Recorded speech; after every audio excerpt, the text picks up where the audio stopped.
Reverend Steve, keeping it simple, and we're still talking about the Antichrist. And we're going to be in 1 John 2, verse 22. And we've been discussing that this spirit of the Antichrist is in the church, and John is definitely talking about it. We were talking about the Gnostics yesterday, but it's deeper than that. That spirit is still in the church today. As if you're a regular TikTok watcher, there's many teachings out there that deny Christ, or the Father and the Son are one. You don't have the Father, you don't have the Son. There's so many teachings out there. There's teachings all over from left field. Teachings that when I was first coming to the Lord were there about denying Paul's, blessings and his writings. And I always laugh about that because, those people that say Paul, was too into grace and he wasn't really led by the Spirit, they don't realize that Peter acknowledges Paul in his writings and that people twist what he says.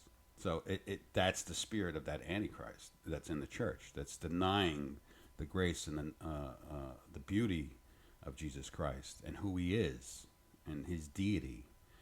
And that's what John is discussing here, that it's right in the church, and that's right all around us. I've passed many, many teachings on this app and online and emails and whatever else about Jesus is not really God. And there's a whole cult like that, a bunch of cults that don't equate Jesus with God. And it's quite sad.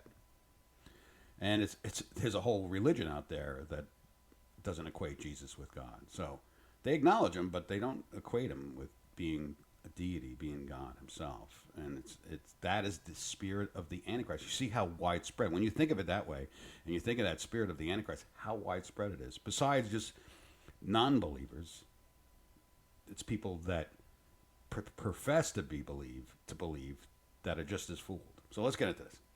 So we're going to be in John 2, 1 John 2, verse 22. Who is the liar but he who denies that Jesus is the Christ? So that is the key, right? Any religion out there that's denying that Jesus is the Christ is the Antichrist. We just went through that, the attributes of the Antichrist. He is the Antichrist who denies the Father and the Son. So you need the Father and the Son. That's the most important thing. And there's many religions out there that separate them. There's many cults out there that separate, and there's many people that are doing that now, to this day. Whoever denies the Son does not have the Father, and either he who acknowledges the Son has the Father also. So if you acknowledge the Son, you have the both.